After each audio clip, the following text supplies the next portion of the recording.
This is BU News Roundup with their favorite host, Brad Zuka. Good morning, everyone, and welcome to another BU News Roundup. This is our way to help you make better investment decisions and keep updated on the news about Brazil. But first, a message from the sponsor. Do you guys want to speak Portuguese? Have you ever thought of having a course of Brazilian Portuguese? Well, I have some news for you. We have created our own Brazilian Portuguese course. The name is Brasil Sem Legendas, which is Brazil Unsubtitled, like the name of the channel. I myself have written the story in the book and have created all the exercises, all the conversations that will guide you through learning this beautiful language of Brazilian Portuguese. When you decide to study with us, you're not only gonna learn Brazilian Portuguese, but you're gonna learn Brazilian Portuguese from a Brazilian who has an experience of more than 20 years teaching a language. I have been a teacher in Brazil for more than 20 years. I teach English for Brazilian students. I also teach Spanish, and now I have started teaching Brazilian Portuguese. I've got a couple of students like Neil Sanjin. Take a look at this video. This is an excerpt of one of his classes. Você já tem editor para o canal, Brad? Sim, mas ele está ocupado até o mês que vem. Então, precisamos editar os vídeos nos mesmos este mês. A semana está bem puxada. Told you, huh? Neil is only in Unit 5 of the first book. There are 5 books in total. So guys, don't miss out. Do you want to learn Brazilian Portuguese? Send us a direct message on Instagram. The account appears right here. Don't miss this opportunity. Send us a message and guarantee your space in our agenda, in our course, to finally learn the Brazilian Portuguese and come to Brazil with knowledge of the language so that you can enjoy the culture, the people, and the land much more. Thank you, Mark. The Brazilian Toni Starks creates a revolutionary Fintech and receives an investment of $45 million from Jeff Bezos.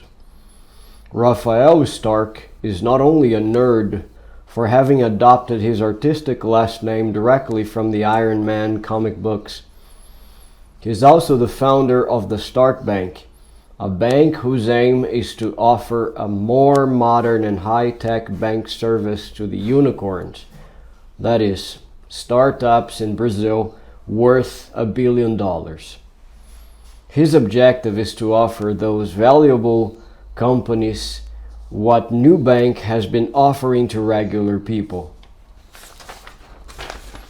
His innovation is fantastic because Rafael Stark has understood that big companies want to have control over their financial procedures.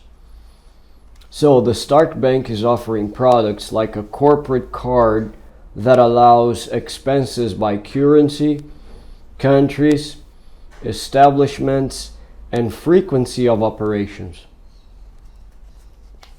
The advantage the Stark Bank has over the big Brazilian banks who are also interested in the same market is that it has solutions that are ready to be used and it doesn't have a heavy infrastructure to deal with, which makes it more simple to move to this direction.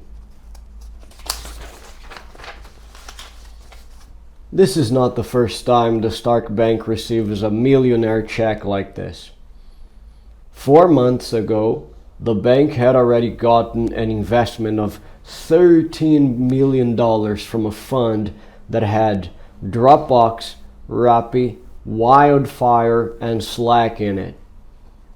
They have tripled their revenue in the last 3 years and expect to grow tenfold soon enough. Does anyone doubt a new billionaire is born in Brazil? What's next for this genius who came from a low middle class family, who lost his father at the age of 16 and nevertheless managed to graduate as an aeronautical mechanical engineer at ITA or ITA in Brazil the most renowned university of the segment in the country. Maybe next time we will see him flying over Brazil in an Iron Man suit. Who knows? Way to go, Sonny. On the second headline of the day, the goods consumer spending is still at a lower level than the pre-pandemic period, due to a high unemployment level, which means that 12 million people have no jobs in Brazil, a high credit rate and an inflation of 10.38%. Families are consuming less and less and holding what they have only for what is extremely essential for their survival. The inflation punishes those with a lower income and bring uncertainties for their future, unfortunately. However, the service consuming has increased among the higher income families a 0.10% if compared to the pre-pandemic period. Those families with better conditions have saved money during the pandemic years and are now traveling more and spending their vacations together after a 2-year halt. This information is directly connected to our next headline. Touristic cities witness an increase and return of formal jobs with the end of the social distancing and isolation caused by the pandemic. The regions of Brazil where tourism is big business have witnessed an increase in hiring and opening of formal jobs connected to tour services.